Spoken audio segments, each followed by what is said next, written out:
Sam Darnold. Brett, he has been traded from the New York Jets to the Carolina Panthers as of this week. Various draft picks in the mix. All right, moving into our second segment here, we're going to give you what we're going to call here the best hops that we have seen in the last week here in the NBA. Brett and I are going to each give kind of a quick top five.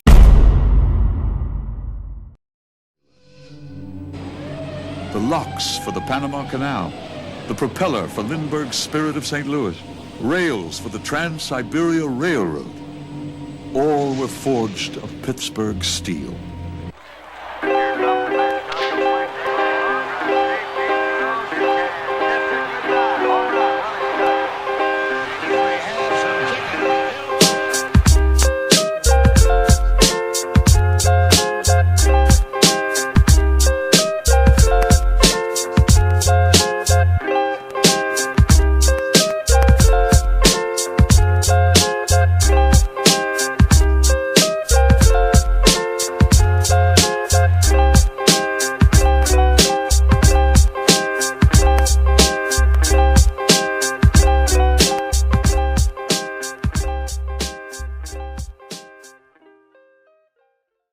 Hello, everybody, and welcome back to The Point, your one-stop shop for all things sports, straight out of IUP and brought to you by The Pen. Here once again this week, Brett and I, with a lot on our agenda, as we always do. We're going to touch into various situations here in the NFL. As we know, Sam Darnold has just been traded to the Carolina Panthers. Then we're going to give you a bit of a slam dunk rating here, kind of a little bit of celebration through Easter. Brett and I are going to look through various of the dunks in the recent weeks, and we're going to give you guys each our own top five through the NBA and what we're thinking is going off some of the top plays. And then we're going to finally, as we do, hop into our various NBA topics. And there's a lot on the table with that, as we have various players returning from injury.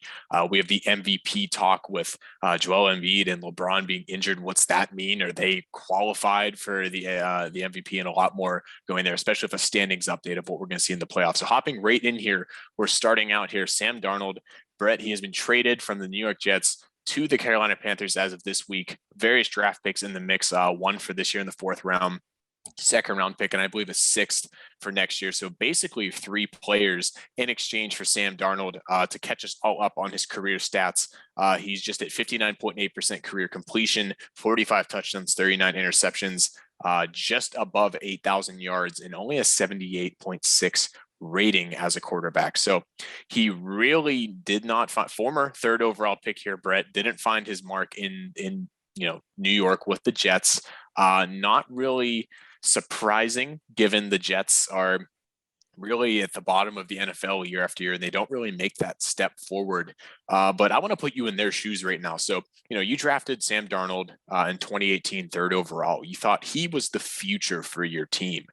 And now 2 years later, or, even 3 years later, you're back to square one. And this is a good quarterback draft here that we're doing, so they can pick up another potential, quarterback. But do you trust them to do that? Do you think their scouting is good enough? Because, they drafted a very top quarterback third overall, and he just wasn't the one. We'll see if he'll revive down in Carolina. But do you think that they can, was this the right move to start fresh once again?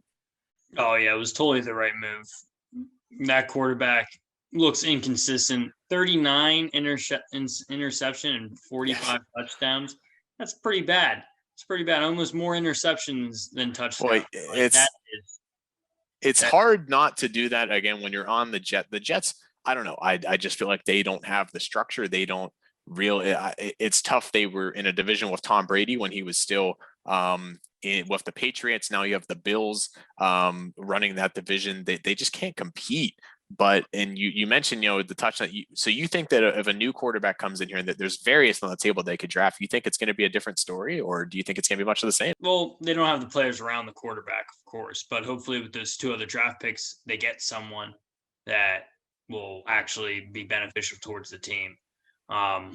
But and they've been slowly trying to build an offensive line. They got to get lucky with their draft picks and get some lucky players in there. But I would have traded the quarterback. Good decision. Good decision. Well, it's going to be interesting to see what happens here with Carolina, because they're kind of getting a little bit of what Sam Darnold could still turn out to be a fantastic quarterback. But Teddy Bridgewater was down there, and they kind of are getting much of what they already have, an inconsistent quarterback that's filling the spot. So, you hear here on the point, folks, Brett think, it was the right move. He thinks that there just wasn't a good relationship there anymore with Sam Darnold anyway. So I think it was just going to be a corrupt setting. But as for my opinion, I think it's a bit foolish for the Jets in a way. They just screwed up from the beginning. I'll tell you, I don't think this is Sam Darnold's fault. I think he's a good quarterback. He hasn't really gotten the chance to shine, but I think that the Jets just haven't given him, as Brett said, they need to develop the players around that quarterback, and they haven't really done that. So back at square one, Jets, I think they're going to be at the bottom of the NFL again. They're not setting themselves up. They're not really getting multiple high draft picks. You look at a team like the Miami Dolphins that made the playoffs this last year, and they had 2 first-round picks in this upcoming draft. So they really built for the future and turned out. So we'll see what happens there with the Jets. All right, moving into our second segment here, we're going to give you what we're going to call here the best hops that we have seen in the last week here in the NBA. Brett and I are going to each give kind of a quick top 5. We saw a lot of great plays in this week. So we're going to just kind of hop in and what did we see? And Brett's going to definitely give you some good comments here. So hopping it right here with my 5th one, we had Russell Westbrook with a nice kind of cut into the. I mean, this was arguably going to be one of my top, but he just towers over these players. They're playing the Hornets. They're in a close game. They're trying to get back in here late, and Westbrook just drives the hoop and absolutely, I would say he mauls all the way in. But just to tower over 2 guys on your way to the hoop and dunk it right. It's just late in the game. Unfortunately, I don't believe they won this game, but it was nonetheless a great effort by Westbrook, someone that has gotten not a lot of great media recently. So that's good to see him get something positive. For my number 5, RJ, I have Aaron Gordon against the Clippers. It's a great dunk. Nikola Jokic, which the good old assist. Aaron Gordon's been gypped of a bunch of dunk contests, so I'm going to give him this one.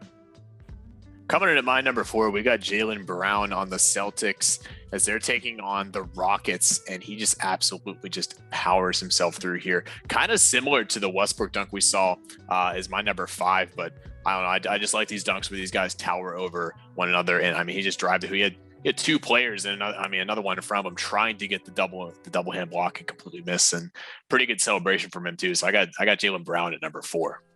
Well, RJ, for my number 4, I'm gonna have to agree with you on that one. Mine is also Jaylen Brown. It's a great dunk against the Rockets, like you were saying. Towers over people, splits right into the lane. Great overall dunk. All right, coming in at number 3, I have and this is my favorite for the finals right now. We still have the Utah Jazz, and they recently set the record for the 3-pointers in the first half. We got Donovan Mitchell leading the pack. I like this one because he has a nice cross up at the top of the key, drives to the hoop, and again towers over people, similar to the ones that we've seen with Jaylen Brown and Russell Westbrook. I don't know. I just like that. I like that cross. No one was able to stop him. He goes in. It's a nice clean dunk, and helps the Jazz to yet another win as they're leading in the West. For my number 3, RJ, I have Bam Adebayo. Victor Oladipo assisting it. It was a nice alley-oop, great dunk against the Golden State Warriors. So coming in at number 2 for myself here, but I'm following up on another alley-oop here, and it's nice to see this for the Hornets as they've battled the injuries here recently, especially with LaMelo and Gordon Hayward now. But real nice alley-oop here as they're playing the Pacers, made it look completely effortless. And it's a great success story here to see these plays coming out of Charlotte, given their recent injury woes. All right, for my number 2, RJ, I have Jackson Hayes. Complete animal on the Pelicans, one of my favorite teams.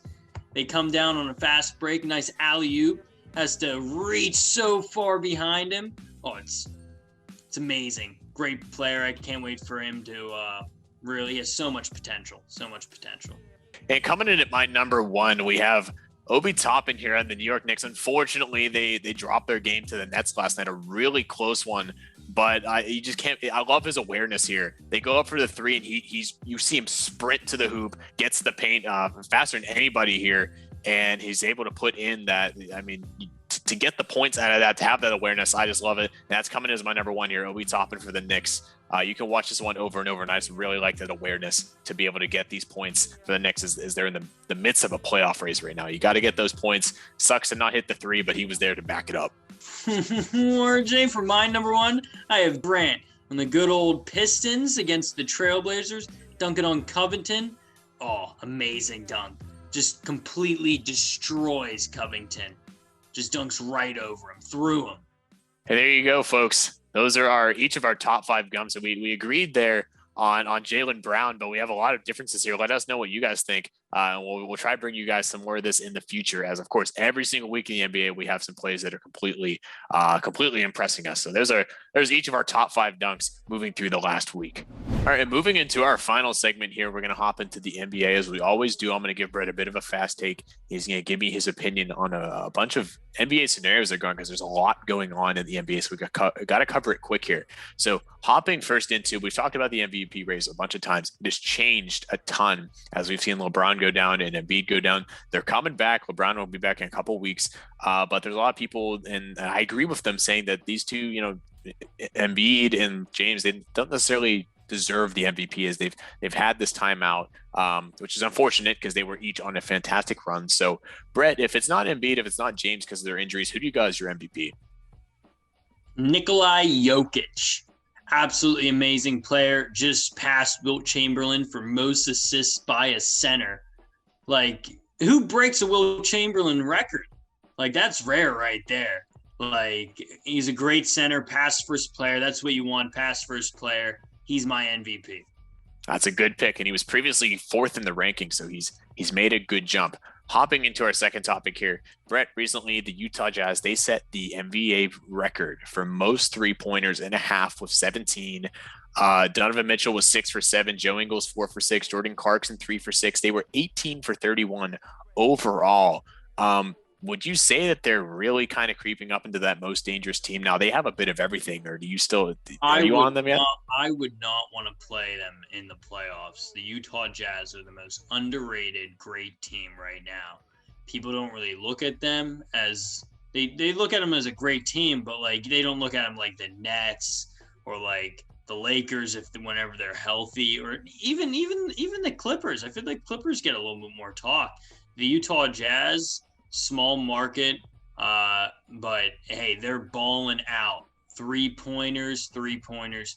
So many. It's insane. Wouldn't want to play them in playoffs. And hopefully we'll see Quinn Snyder, the Jazz coach, potentially get coach of the year with how well they're doing. Moving on here, unfortunately, we talked about this in our previous segment when I talked about the dunk that had happened here for the Hornets. We have the Hornets losing Gordon Hayward. We know they lost LaMelo Ball as well, and it's very sad because there's a lot of optimism as they were in the hunt of those standings. Brett, is that it? Do you think Charlotte's just unfortunately going to be on the outside now? They're probably going to be on the outside. Gordon Hayward, I heard he's out for 3 to 4 weeks, right? Yeah, he had sprained ankle, unfortunately, right ankle. That's just brutal. And Gordon Hayward has faced a lot of injuries in his NBA career, and it's a shame to see him injured again, especially with how the Hornets are doing. LaMelo's injured too.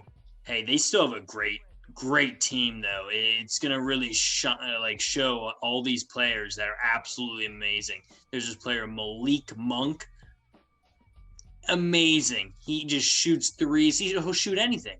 He'll shoot anything. He can dunk. He can do everything. Great player. I cannot wait to see him get some more minutes.